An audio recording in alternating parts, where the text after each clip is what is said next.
Good morning to all. In last class already you studied the working of the economy of a capitalist country and characteristics of the economic activities. Now we'll continue.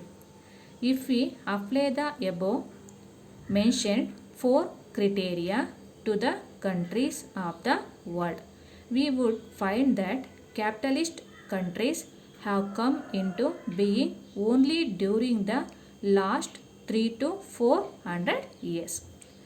Even at present, a handful of countries in North America, Europe and Asia will qualify as capitalist countries. So these countries nowadays also continue capitalist countries. In many underdeveloped countries, production is carried out by peasant families. Wage labor is seldom used and most of the labor is performed by the family members themselves only. So here performs by families members themselves only. Production is not solely for the market. So here solely for the market. A great part of it is consumed by the family. Some part of consumed by the family in a year. Neither do many peasant farms experience significant rise in capital stock over time.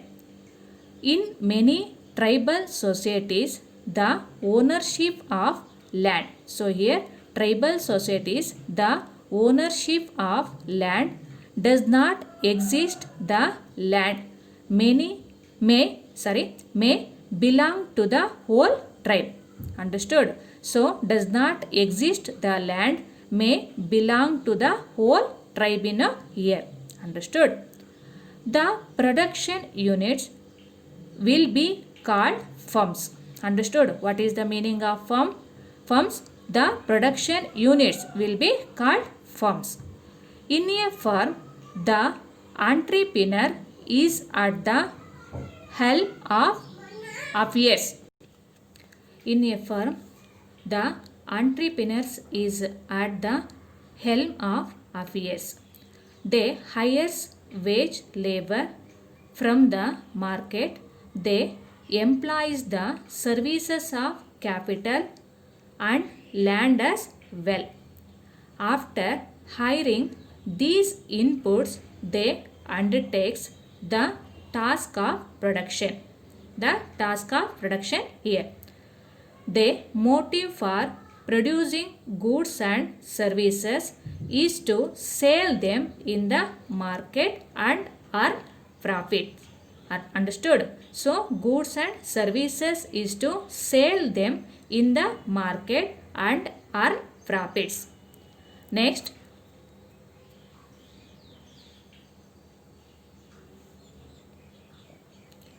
in the process they undertakes risks and uncertainties.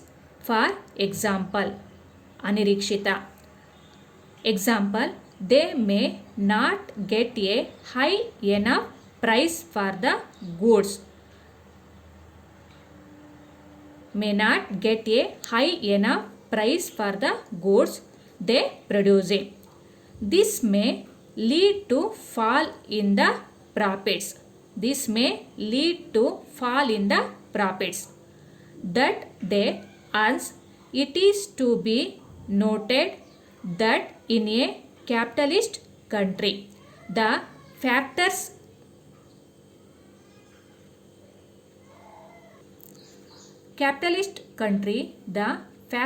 of production earn their incomes through the process of production and sale of the resultant output in the market.